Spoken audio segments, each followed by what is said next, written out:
Of course, the ROVAL is such a revolutionary track in the sport, but this May they wanted to tweak it and they reconfigured it. This is the map that they gave us. Start with turn 16, a sharper apex as you go to 17, then hopefully a wild finish. Up here at 5, an extended straightaway to get you to an altered turn 6 this year, down to 7, back on the oval with a hairpin turn. And this is so NASCAR. That was in the spring they gave us this map. Well, they changed it again about a month ago, and it all centers around turn 7. We went and checked it out.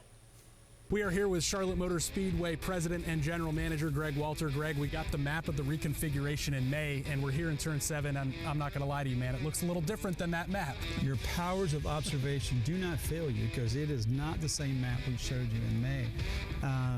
You know, in an effort to ever be better at this, right, to seek the best in ourselves, we've actually got some feedback from some folks and changed the configuration. The map you had in May was more of a horseshoe, right? It was just kind of a carousel turn.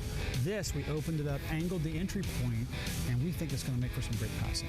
Yeah, so I got to ask, because the Super Bowl doesn't change the dimensions of the field a month before. So this happened a month before. A couple of former drivers said, hey, Greg, wait a minute, what about this? We were having a media day out here, and Jeff Burton pulled up in a Camry that we were giving rides in. He said, hey, you, get in the car. I'm like, okay. So myself and the VP of operations hopped in the back, and he said, I want to show you the turn 7 you guys have got proposed. And he's driving that rental car like he stole it. And I'm like, you know, smelling brakes, tires. And we get out here, and he said, you guys have got this all wrong. You need to actually open it up and make it like, you know, Coda's turn 1. So what you see here is you've actually got this, where this is blacked out, was what was going to be the original turn.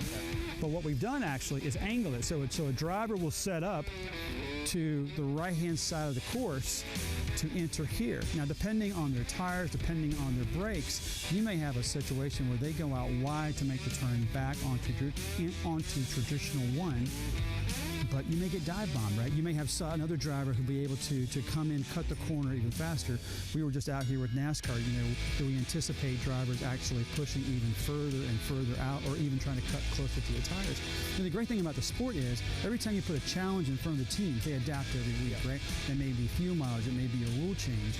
On this one, we're putting a brand new course in the playoffs that no one has seen, no one has driven. Even some of the simulation stuff doesn't reflect the change that, again, started a month ago. All right, Greg, I'm not going to lie. Are you rooting for chaos? I want the fans to have a good show. And I will tell you that chaos leads to a good show. The only person who likes change is a baby with a wet diaper. We have changed everything here.